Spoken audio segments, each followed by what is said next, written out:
할렐루야.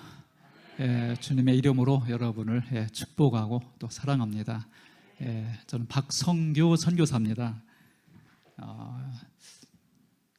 서로가 잘 몰라서 좀 저도 약간 긴장이 되고, 여러분은 누군가 도대체 어떤 선교사가 와서 어떤 말을 전할까 약간 좀 기대감 내지는 설레임, 아니면 또 모습 보고 또 미리 단장하고 그러실 수 있는데, 사실 주님이 보내셨다고 저는 믿습니다.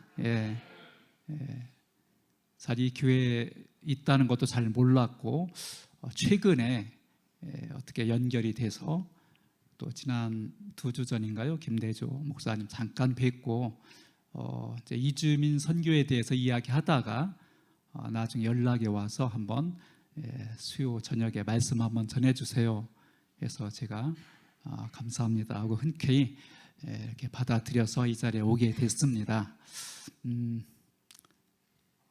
먼저 선물을 좀 드리고 싶습니다. 좀 빈손인데요. 우선 순종을 좀 해주셨으면 좋을 것 같습니다. 손을 모으시고요. 그래, 고개를 숙이면서 내자입니다. 저희 멋이 기억하시죠? 한번 같이 하겠습니다. 저하고 시작. 저희 멋이. 영문도 뜻도 모르고 순종해 주셔서 정말 감사드립니다. 네팔 기독교 인사입니다. 보통 네팔과 인도는 힌두교를 믿는 나라입니다. 최근에는 일반 국가, 세큘러 국가로 바뀌었지만 오랫동안 네팔은 힌두교가 국교, 내셔널 릴리전, 그 국교였던 나라였습니다. 그러니까 모든 정치, 그 왕정이었는데 왕 자체가 신의 현신, 신의 그 인카네이션이라고 믿는 그런 나라가 네팔이었어요. 인도도 힌두교가 많지만 네팔이 국교였고, 히말라야 산에서 눈 녹은 물이 흘러 인도 겐지스강이 흘러갑니다. 그래서 힌두교의 원류는 인도가 아니고 네팔입니다. 그런 나라의 인사가 뭐냐면 나마스테입니다. 들어보셨죠? 그게 똑같아요. 손을 모으고 상대방은 나마스테 그럽니다. TV에도 많이 나왔어요. 나마스테. 그게 일반적인 인사, 안녕하세요, 영어로 굿모닝, 굿애프터눈, 그런 인사인데, 사실 알고 보면 저도 몰랐죠. 처음에 가서 제가 네팔에 15년 사역하고 이제 들어온 지 10년 차 됩니다. 근데 나중에 네팔 현지인한테 나마스테 뜻이 뭡니까 물어봤어요. 궁금하잖아요, 그 인사 뜻이. 근데 놀라지 마십시오. 수많은 신을 섬기는 그 네팔의 힌두인들, 그들이 믿는 신이 있잖아요, 그 마음속에. 그래서 나마스테란 말은 당신 속에 있는 신에게 경배합니다, 이런 뜻이랍니다. 근데 모르고 그렇게 쓰는 거죠, 일반적인 인사 나마스테. 근데 깊은 그 의미는 당신 속에 있는 힌두 신에게 경배합니다, 그 나마스테 하는 거예요. 그래서 네팔의 기독교인들은 그 인사를 안 합니다. 제가 교회에 갔는데 깜짝 놀랐어요. 나마스테를 안 하고 똑같은 자세와 그 모션을 쓰지만 저희 머시를 합니다. 저희 머시. 뜻이 뭐냐면 저희 혹은 저여, 빅토리란 뜻이고요. 빅토리. 머시 혹은 머시어 하는데 메시아의 네팔 음역이 머시입니다. 그래서 저희 머시 혹은 저여 머시어, 정확히 말하면 저여 머시어인데 그냥 약칭으로 저희 머시, 쉽잖아요. 저희 머시. 그러니까 예수 승리가 되는 거죠. 빅토리 지저스. 예수가 참 신이고, 많은 신 중에 예수가 죽음과 사망을 이기신 참 승리자다. 할렐루야. 그런 멋진 인사가 네팔의 기독교식 인사 저희 머시입니다. 아셨죠? 뜻을 아셨으니까 둘씩 짝지어서 한번 인사 한번 해보시죠. 저희 머시 한번. 저희 머시. 감사합니다. 순종해 주셔서. 저희 머시, 네팔 기독교 인사, 예수 승리. 시간이 한 40분 정도 주어진 것 같은데요. 얘기가 길어지면 또 안 되니까 짧게 1분만 얘기하고 네팔에서 사역했던 것, 그리고 제가 들어온 지 10년 차 된다고 그랬잖아요. 네팔 이주민 사역을 이제 9년 차 하고 있는데요. 그걸 짧게 영상 한 15분 보고 남은 시간은 말씀 또 이렇게 증거하도록 하겠습니다. 저는 서산에서 태어났고요. 고등학교까지 시골에 살았습니다. 많이 일도 도왔고 그러면서 도회지 가서 살고 싶다 그런 마음을 가졌어요. 고등학교 졸업하고 조금 넓은 도시 대전 공부하고 그리고 또 대학원은 이제 서울서. 그러면서 하나님이 또 지경을 넓히셔서 네팔로 가게 하셨어요. 물론 하나님이 비전을 주셨습니다. 대학교 3학년 때 아마 나이 드신 분은 기억하실지 모르겠습니다. 여의도 집회 80년 세계 대성회가 큰 매머드 집회가 서울 여의도 광장에서 열렸었어요. 제가 젊을 때 23살 젊을 때 참석해서 마지막 날 선교의 부름에 마치 자석에 못이 이렇게 달라붙듯이 벌떡 일어났습니다. 선교사로 가겠습니다. 젊으니까 지금 같으면 이리저리 재고 쏘리 못합니다. 저 가고 싶지만 안 돼요. 이래서 안 돼요 하겠지만 그때 젊을 때니까 뭣도 모르고 일어났죠. 그리고 그때 생각은 중국 한 3년 가볍게. 근데 하나님이 가볍게 생각을 안 하시더라고요. 그러고 1년에 졸업했고 제가 장남이니까 집에서는 직장 잡아라 이제 푸시를 한 거죠. 그래서 하나님이 또 이렇게 길을 열어주셨어요. 시골 그 학교에서 이제 훈장으로 한 7년을 했습니다. 그러면서 하나님이 마지막에 90년도에 제 콜링을 했어요. 그런데 7년 하면서 이중 생활을 많이 했습니다. 교회 가서는 좋은 선생님, 구역 강세, 성가대, 학생회 지도교사에 등등등 또 가끔 빠지긴 하지만 새벽 예배도 나오고 하니까 또 30대 젊을 때 집사직도 주고 박 집사님 좋은 집사님 열심히 하시고 우리 교회를 사랑하는 등등. 그런데 늘 마음은 공허했죠. 학교 가서는 또 어울려야 되니까 적당히 또 다른 동료와 또 비율도 맞춰줘야 되니까 적당히 또 이것도 하고 밤 4시까지 고스톱도 치고 등등 하면서 이중생활, 교회 와서는 아주 나이스한 신자, 나이스한 집사, 멋진 성가대, 훌륭한 학생의 교사, 남들이 볼 때는 아주 애적으로 괜찮아 보인 신앙생활을 했지만 늘 속에서는 갈등. 내가 왜 이래? 80년도에 헌신했는데 선교사로 간다고 했는데 지금 내가 이 모양이지? 그러면서 하나님의 부르심과 또 비전을 받은 것은 있는데 거기에 못 따라가는 현실. 먹고 살아야 되잖아요. 또 결혼도 했어요 그때. 또 아기도 낳았으니까 키워야 되고. 그 양면 사이에 갈등을 하면서 90년도에 고민을 하다가 하나님이 지금 생각하면 그 얘기하면 또 길어지는데 몇 시간 해야 되겠죠. 한마디로 삼중고, 물질로 치시고 병으로, 그리고 섬기던 교회가 쫙 갈라져 버린 거예요. 목사님 파, 장로님 파. 저는 중간에 이러지도 저러지도 못하고 목사님 말씀드리면 장로님이 잘못됐고 장로님 말씀은 목사님 때문에 교회가 어렵고 서로가 저한테 와서 어떻게 할 수가 없었더라고요. 그래서 그것 때문에 너무 괴로워서 하나님 어떻게 하면 좋습니까? 산에 갔습니다. 기도했습니다. 작정기도 거의 한 2-3달 이끌림 받는 기도를 한 것 같아요. 지금 못할 것 같아요. 수업 다 하고 산에 갔습니다. 모 기도원에 가서 저녁에 가면 밤 12시, 1시에 오는 거예요. 문제 해결. 그 당시는 이 어려움을 좀 피하고 싶은 거예요. 제발 좀 이런 문제를 피하게 해주세요. 그 문제로 기도했는데 마지막에 그 기도원의 강대상 기도할 때 마지막 응답이 너 헌신했지 않느냐. 그러면서 제 마음속에 떠올리는 것이 주님의 그 세미한 음성이 들렸습니다. 내가 내 길을 가면 내가 너희 모든 문제 풀어주마. 해결해 주겠다. 육신의 귀로 들린 게 아니라 내면의 음성으로 똑똑히 들렸어요. 저는 그것이 내가 내 길을 따르면 무엇이죠? 내가 지금까지는 나의 어떤 그 목표와 내가 이 땅에 살면서 뭔가 나다운 것, 그리고 내가 이루고 싶은 야망과 꿈이 있어서 믿음도 있는 거죠. 교회 생활 열심히 했으니까 남보기에 괜찮은 그런 어떤 그런 외모가 있었는데, 그런 것도 가지고 또 세상에서도 뭔가 누리고 뭔가 내가 좀 취할 것을 취하고 그걸 지적하시더라고요. 그래서 내가 내 길을 가면 그러면 내가 지금까지 세상에서 뭔가 나의 욕망과 내가 원하는 걸 추구했던 것이 주님이 원하는 게 아니었구나. 그러면 신학을 하라는 뜻인가? 그런 마음을 먹고 기도하는데 하나님이 그 마음을 주셨어요.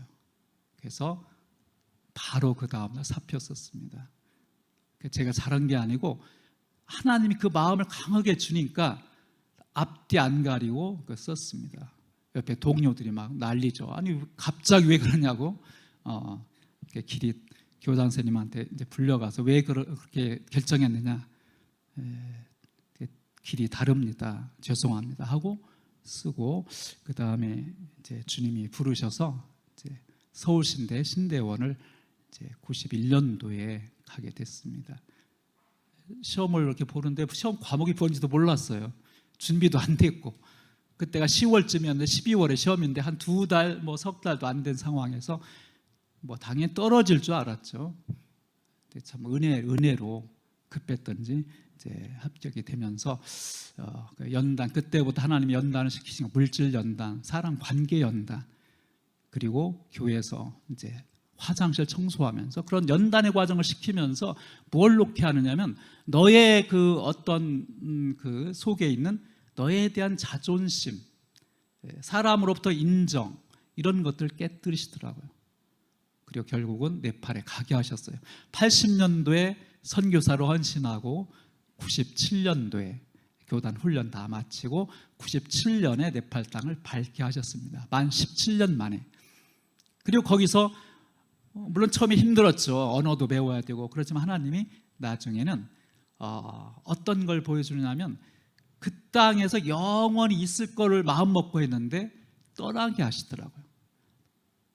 안 떠나면 안 되는, 떠날 수밖에 없는 상황을 또 주셨어요. 이제는 뭔가 날개를 달고 뭔가 또 선교지에서 꿈을 펼칠 만한 때 딱 문제가 터져서 접고 올 수밖에 없는 상황. 그러면서 한국에 와서 보여준 것이 이주민이었습니다. 전 한국에 이렇게 이주민이 많이 있는 걸 몰랐어요. 그래서 그런 사역 현장을 짧게 한번 보겠습니다. 영상 띄워주시죠. 이거를 밑에를 올리면 되나요? 앞에 이거 네팔 지도입니다. 네팔은 북쪽으로는 티벳, 중국의 티벳과 연접해 있고 남쪽은 인도, 거대한 인도 땅입니다. 아시다시피 중국과 인도 강대국이죠.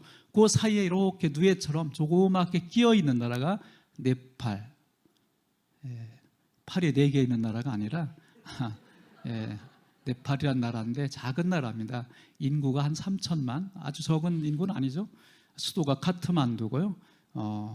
75개 군으로 되어 있습니다. 5개 리저널 존으로 되어 있는 나라인데 오랫동안 힌두 왕국이었다가 최근에 한 10년 정도 됐습니다.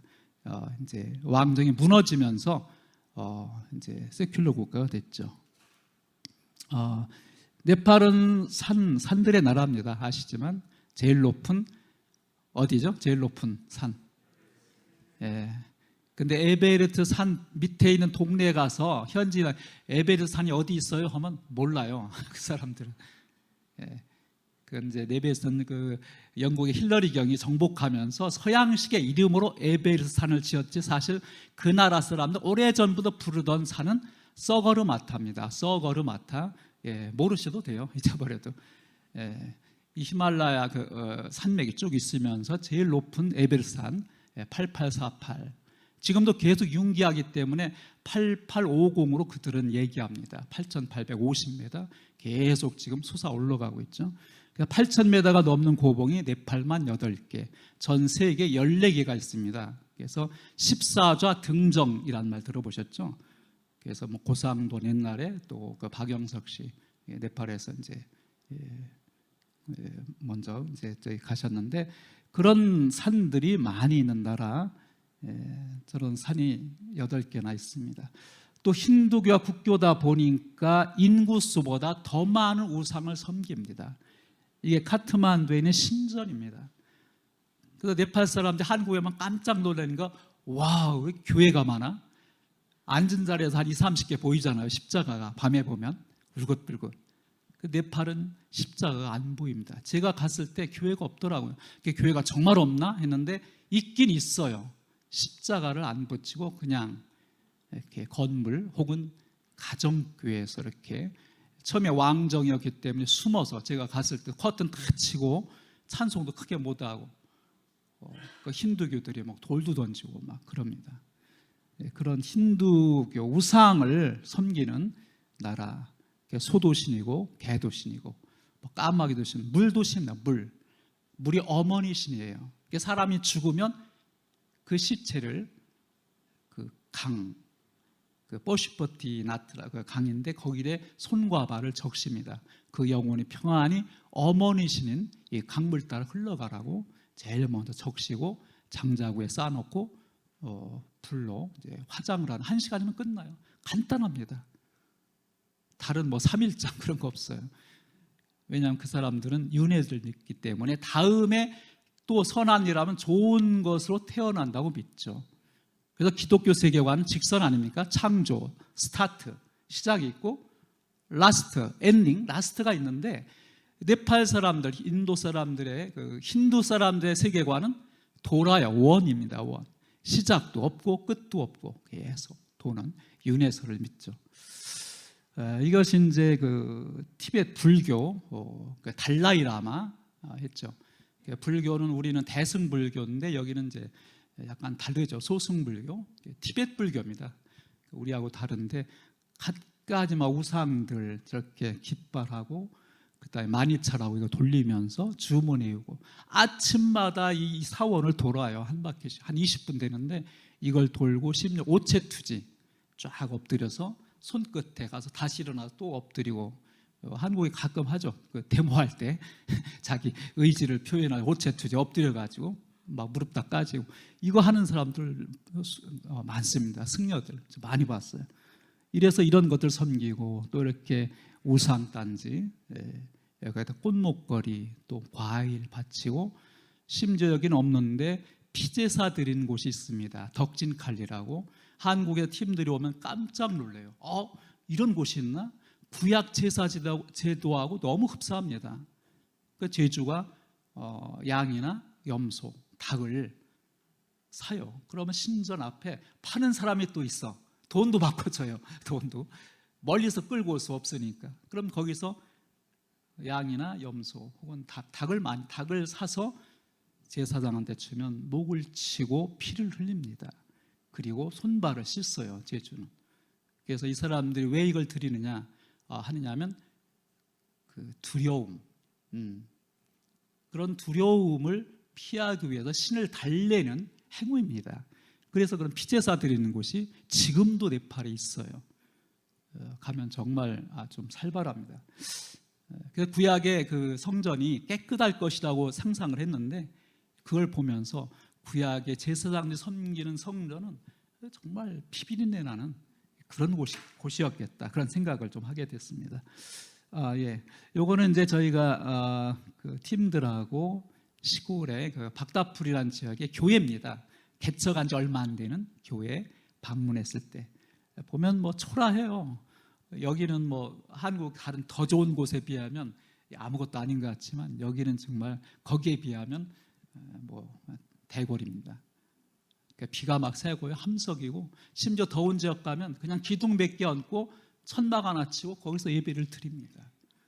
그래도 그들은 신나게 찬양하고 찬양만 1시간 뛰면서 찬양해요. 제가 네팔에 갔을 때 놀란 게 우리 한국 땡 하고 1시간 5분만 늦어도 시계 보고 그러잖아요. 한국은 언제 끝나나.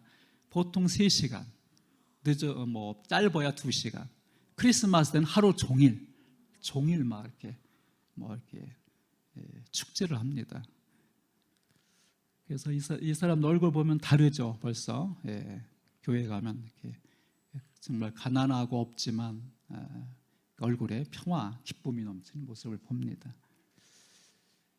예, 그래서 저는 이제 이 한국에 오니까 2011년도에 들어왔는데 들어와서 안산 정왕역 근처에 청년들이 거기 사역을 하고 있더라고요. 네팔에 팀으로 왔다가 먼저 들어가고 전 안식년에서 1년 늦게 왔는데 어떻게 연락을 했더니 선교사님 오세요. 어디냐? 안산 정왕역이에요. 찾아 갔더니 그 청년들이 네팔 근로자, 여기 돈 벌러 온 근로자를 매주일 거기 공단 교회가 있는데 섬기고 있더라고요. 가서 보니까 한 20명 정도 있는 거예요. 그래서 이제 설교를 네팔 말로 이제 했죠. 네팔어가 되니까 이게 너무 잘 듣는 거예요. 그 전엔 전도사님이 한국말로 이렇게 하니까 네팔어가 안 되니까 뭐 이렇게 잘 집중도 안 되고 했는데 그걸 이제 보고 매주 오시면 안 됩니다, 선교사님. 근데 좀 미안하지만 매주는 어렵고 한 달에 한 번씩 오겠다 하면서 제가 그 사역을 하면서 누군가는 이 사역을 해야 되는데 이들을 영적으로 말씀으로 양육해야 되는데 저는 그때면 다시 갈 생각이었거든요. 그런 마음이 있었는데 제가 목동의 어떤 그 지구촌 교회 거기 어떤 세미나에 참석했어요. 그 T 세미나라고. 근데 그때 몽골 선교사님이 같이 참석했는데 이름도 안 잊어버려. 지금도 천강민 선교사님 혹시 아시는 분 있는지 모르지만 그분하고 우연찮게 식사를 하게 됐는데 자기도 몽골에서 이런저런 사역을 엄청 많이 했답니다. 많이 했는데 결국은 남는 것은 사람이다. 사람의 그 영혼이 변화되는 것, 건물, 교회, 학교, 자기도 많은 일을 했지만 결국은 한 사람이 중요하다. 그런 얘기를 하더라고요. 그러면서 한국에 많은 이주민들이 와 있고 네팔 친구들도 많이 와 있는데 당신이 그 일하면 너무 좋겠네. 아주 딱입니다. 언어 되지 문화 있겠지. 그래서 그 마음이 이제 꽂힌 거죠. 그래서 이제 아내와 기도하면서 하나님이 그 마음을 주셨습니다. 그래서 2012년 안식년 끝나고 13년도에 준비하고 응답받고 14년도에 안산에 예승센터라고 네팔 이주민 사역센터를 열어서 지금까지 하고 있습니다. 현재는 화성으로 옮겼습니다. 그래서 근로자들도 와 있고요. 유학생, 또 결혼 이주자, 다문화 가정이라고 하죠. 또 난민, 탈북민 이렇게 한국에 지금 약 250만 정도가 들어와 있습니다. 250만. 충청북도 인구보다 더 많은 인구예요. 그죠? 엄청난 인구가 지금 뭐 제주도부터 강원도까지 다 이렇게 흩어졌습니다. 네팔에서 온 이주민만 해도 4만에서 5만 명가량 엄청나게 와 있습니다. 지금 문만 열고 나가면 이주민이 와 있는 거예요. 근데 우리는 그동안 많이 보냈죠. 해외로 보내는 것만 선교라고 생각을 했는데 제가 와서 보니까 한국에 얼마든지 여기서도 선교할 수 있는 장이 열린 거죠. 선교의 황금 어장이 지금 이주민 선교입니다. 그래서 여러분이 기도 좀 해주시고요. 아까 봤던 겁니다.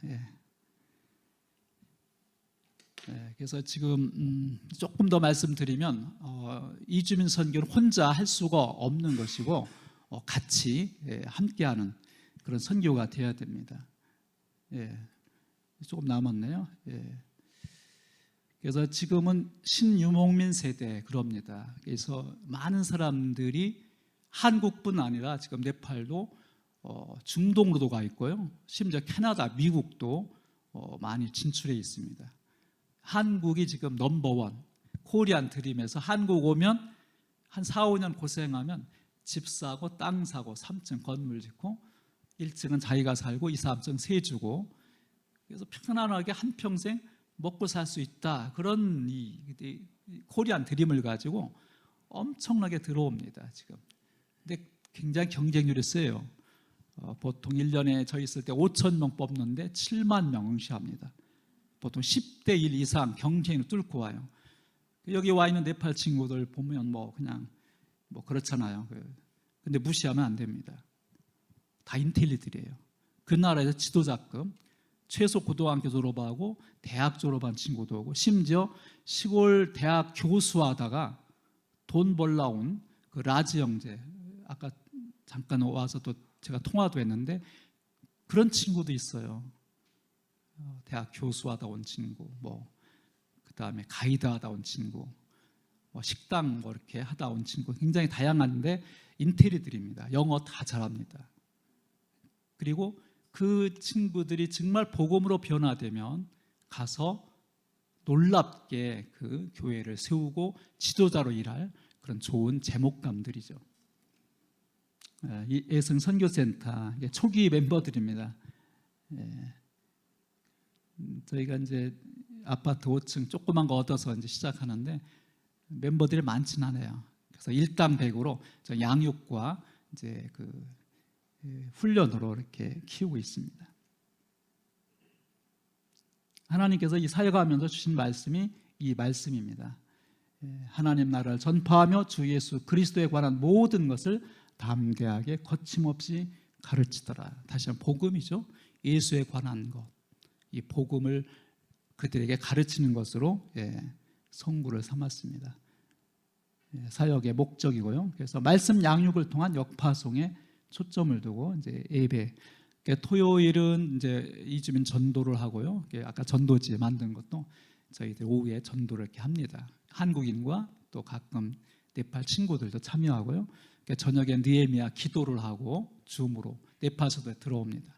주일날 이제 거의 자는 친구도 있고 오전 10시 반에 네팔어 예배를 해요. 사회는 네팔 형제들이 보고 기도도 하고 제가 이제 설교를 하고 점심은 자기들 식으로 달바 덜까리라고 재료만 사주면 자기들이 맛있게 합니다. 인도식이죠.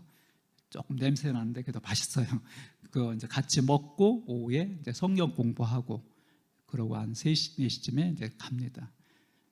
자기도 쉬어야 되잖아요. 쉬기도 하고 뭐 시장도 봐야 되고 머리도 깎고 해야 되니까 하루 종일 붙잡아둘 수는 없고 이렇게 사역을 하고 있습니다. 사역하면서 마가복음 2장 1절 12절 말씀 주님이 주셨어요.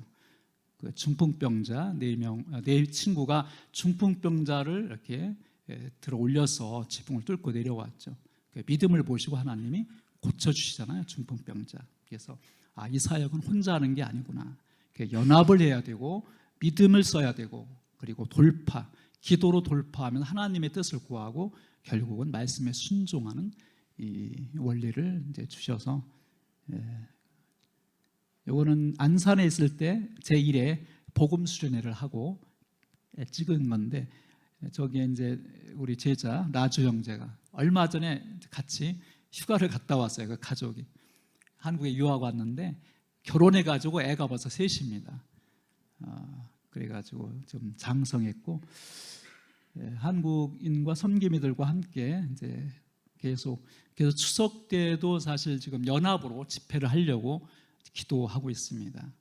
그래서 네팔 사역하는 분들 함께 해서 연합으로 지금 장소만 이제 아직 정해지지 않았는데 추석 때 이제 연합으로 계속 복음을 전하는 거죠, 이들에게. 사역의 초점 읽어보시면 되고요. 요즘은 사역의 모습입니다. 이거 네팔에 갔을 때, 이거 안산에서 하는 거군요. 바다가 없죠, 네팔은. 바다 한번 가면 나올 줄을 몰라요. 너무 좋아합니다, 이 친구들이. 그래서 네팔 하니까 여러분 히말라야 생각하면 눈이 다 사람 눈을 만져보고 눈을 이렇게 접했을 거라는데 거의 70~80%는 눈을 못 만졌어요. 카트만두 눈이 안 와요. 아까 봤던 네팔은 급하게 이렇게 경사, 뭐 고도가 이렇게 가기 때문에 히말라야는 항상 한대, 영하 30도, 20도. 카트만두 이 중간 구릉지대 온대입니다. 그리고 이쪽 남쪽 인도 접경 지역, 떠라이 지역이라고 하는데 거기는 4월, 5월은 40도까지 올라갑니다. 아무것도 못해요. 40도, 땀 삐질삐질 나고 아무것도. 낮에는 쉬어야 되는. 도티 지역에 선교하시다 온 김한식 우리 팀 그분은 너무 뜨거워서 아예 일찍 일어나서 아침에 진료 보고 저녁에 오후에 하고 낮에는 그냥 뭐 할 수가 없어 쉬었다고 그러더라고요. 그래서 한대, 온대, 열대가 동시대에 있는 나라가 네팔입니다. 그런 우리 식사하는 점심에 맛있어 보이죠. 그래서 자기들 식으로 해서 같이 저도 같이 먹습니다. 전도하는 모습이고 이주민 매주 토요일마다 저희가 오후에 나가서 처음에 안산 거기 이주민 거리 안산역 앞에서 했고 지금은 이제 화성으로 옮겼는데 화성고 한일마트 앞에서 합니다. 각 나라 그래서 이제 보시면 있지만 16나라로 늘려서 한 10개 나라다 빠진 나라가 있더라고요. 뭐 미얀마, 베트남, 뭐 캄보디아, 라오스 뭐 등등 뭐 네팔 뭐 해서 엄청나게 사람들이 많이 와요. 전도에 아주 황금지입니다. 전도하는 모습이고요.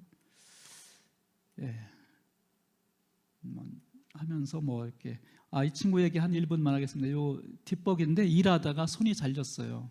화성 8탄면에 근무하는데 프레스에 눌려가지고 그래가지고 너무 고통스러운데 잠을 못 자고 그러니까 결국은 저를 알게 됐어요. 이제 우연이라기보다 하나님 인도하심이죠.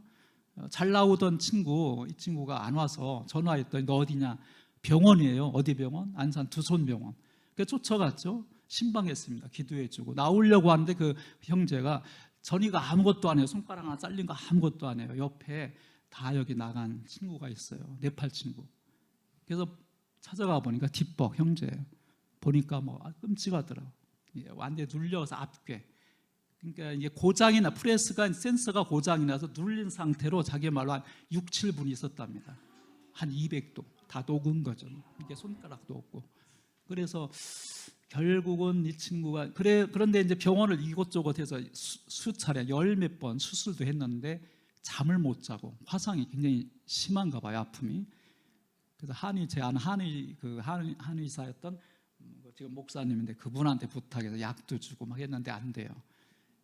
그런데 의사들이 한결같이 하는 얘기가 이 친구 아프니까 잘라달라고 절단해달라고 하는데 그대로 통역했죠. 너무 괴로워서 절단해달라고 합니다 했더니 의사가 제가 3군데인가 갔는데 동일하게 잘라도 아픕니다. 잘라도 아픕니다. 왜요? 했더니 환상 통증? 환타직, 페인. 그러니까 잘라도 이미 뇌는 각인이 돼서 오랫동안 심지어 수십 년 동안 잘라도 그 통증이 남는데요. 차라리 그럴 바에 정신적으로 고통을 당할 바에는 그냥 버스손이라도 있고 그냥 의족하는 게 낫다. 안 잘라주는 거예요. 너무 괴로우니까 이 친구가 몰래 병원에 가서 약속을 잡았어요. 제가 또 쫓아가서 취소시켰거든요. 근데 나중에 또 잡아가지고 결국은 수술했습니다. 자르고 이제 한 손 있는데 이 친구를 거기서 이제 사고가 나니까 그게 중요해요. 사고가 나니까 한국 그 회사에서는 너 이제 일 능력이 없으니까 나가 기숙사에서.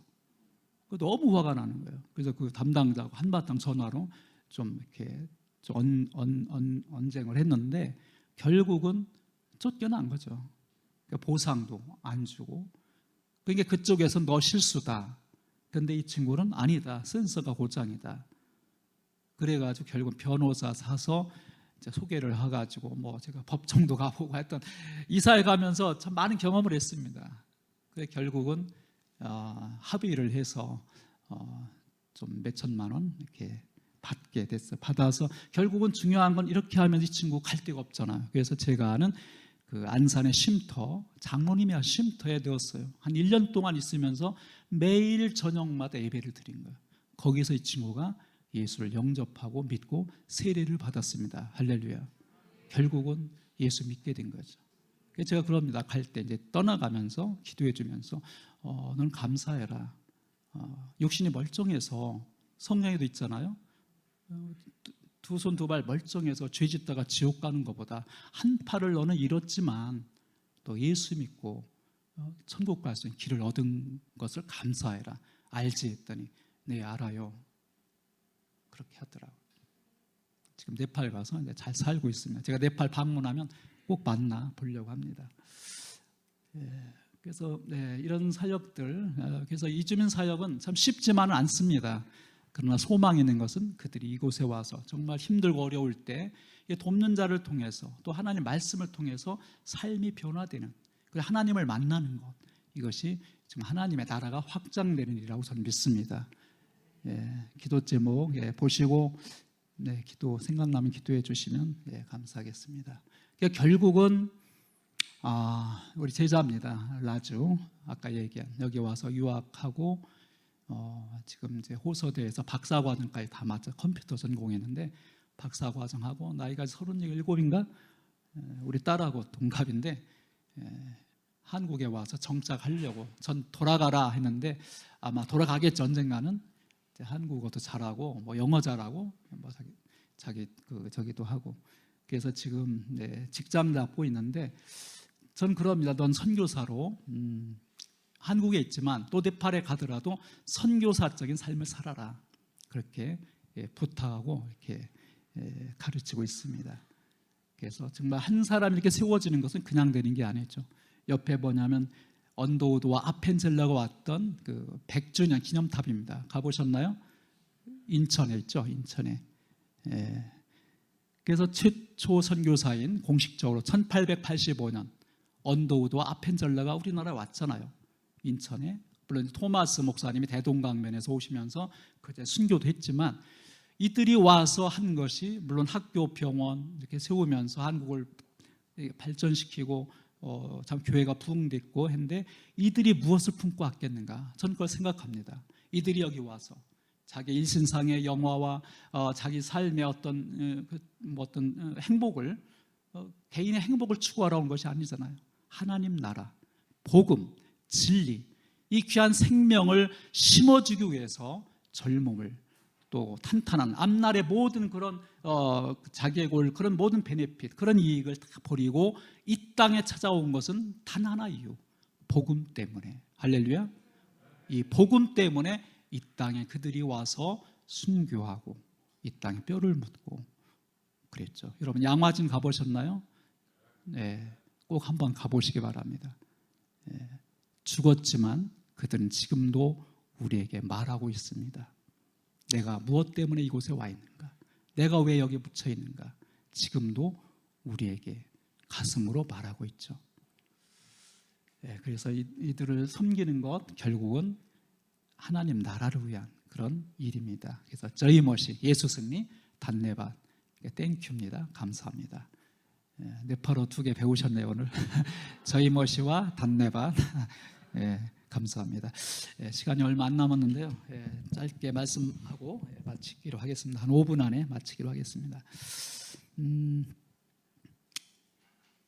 참 힘든 시간 보냈죠. 우리가 코로나 정말 생각지 못한 팬데믹으로 어려움 겪었고 최근에 또 엊그제 홍수 또 기상이변으로 지금 유럽 같은 너무 막 열대 막 더웠고 뭐 또 어디는 뭐 또 더운데 또 춥고 뭐 제멋대로 되잖아요. 이런 어려운 시기가 점점 다가옵니다. 누구 얘기로는 이 팬데믹이 지금 한 번도 끝나지 않는다는 거죠. 또 더 큰 팬데믹, 더 어려운 그런 정말 알 수도 없는 질병들이 또 올 거라고 그렇게 많은 사람이 얘기합니다. 그래서 우리는 환상을 깨야 됩니다. 죄송합니다. 여러분 이 땅에서 뭔가 잘 돼야지. 나는 저도 그랬으니까 예수 믿고 이 땅에서도 뭔가 한몫 잡으려는 그런 생각들 다 있어요. 성경을 가만히 보면 정말 믿음의 사람, 말씀의 사람, 바울, 베드로, 다 주의 그 12 사도들도 그랬고, 그죠? 결국은 주님 때문에 자기의 모든 길을 포기하고 주님을 따라갔잖아요. 그래서 결국은 우리가 이 땅에 살면서 하나님이 뭘 요구하는 건가? 결국 이런 코로나나 이런 어려움을 통해서 우리는 무엇을 배울 것인가 생각을 해야 됩니다. 과연 초점을 나를 위한 것인가? 후엄이 나에게 초점 둘 것인가? 아니면 후어가 후어 kingdom of God, 나를 위한 삶인가 아니면 주님 나라와 그 의를 위한 삶인가, 거기에서 우리의 삶이 결판이 나는 것이죠. 마지막에 주님이 부를 때 너 뭐하다 왔느냐, 마지막 심판이 있을 거 아닙니까? 성경에. 그때 나만 위해 살다 왔습니다. 부끄럽잖아요. 결국은 우리의 삶의 초점, 우리가 나아가야 될 방향, 그것이 오늘 저와 여러분이 결정해야 될 방향이라고 믿습니다. 그래서 오늘 본문은 여러분이 잘 아는 이방인들이 이제 복음으로 말미암아 그리스도 예수 안에서 함께 상속자가 되고 함께 지체가 되고 함께 약속에 참여하는 자가 됨이라. 바울 사도는 아시지만 다메섹상에서 예수 그리스도를 만난 후에 180도 삶이 바뀌었죠. 전에는 뭐였습니까? 후엄이 나를 위한 삶, 열심히 예수 믿는 사람을 잡아 죽이고 감옥에 넣어서 유대인들의 지도자에 환심을 사서 자기의 어떤 명예, 자기의 어떤 삶의 알라, 이런 것들을 추구했습니다. 어떻게 보면 종교, 바리새인 중에 바리새인이죠. 종교를 이용한 자기의 영광을 추구했던 사울이었죠. 그러나 그가 다메섹에서 예수 그리스도를 만났습니다. 음성을 들었습니다. 그리고 바뀌었죠. 배설물처럼 버리고 그의 마지막 삶은 로마의 죄인으로 끌려가서 사람들의 눈이 보기에는 참 처참하게 단두대 이슬로 사라져 버렸습니다. 많은 사람들이 그를 실패자라고 부를 수 있겠습니까? 세상적으로는 그렇죠. 얻을 것을 못 얻었으니까. 그러나 하나님 나라에서는 영광의 면류관이 그에게 주어졌을 것입니다. 하나님은 주님이 원하는 그런 사람을 지금도 찾고 계세요. 저도 참 부족합니다. 한 10년 전에 제가 한 일주일 강한 훈련을 받았어요. 뭐 집회에 가서. 그때 깨달은 게 나는 정말 존재적인 죄인이구나. 그 전까지만 해도 남과 비교하면서 나 많은 선교사 있으면 나와봐 그랬거든요. 이 많은 것들을 포기하고 고생하고 점심도 굶어가며 네팔 목사님 불러서 뭔가 좀 하려고 막 몸부림쳤는데 결국은 그 속내를 보면 이렇게 열심히 해서 좀 보여주려고, 그래 박성교사 사역 잘하네, 훌륭해, 어우 학교도 번듯하고 뭐 센터도 잘 짓고 베스트 넘버원, 잘해, 박수 받으려는 욕심이 속에 숨어 있더라고요. 동기가. 그걸 깨닫지 못했죠. 그런데 한국에 와서 하나님의 말씀하신 것은 그게 아니라는 거예요. 너 자신이 얼마나 하나님의 은혜가 아니면 죽을 수밖에 없는 무익한 자인지. 결국 내가 태어나면서부터 존재적인 죄인이구나.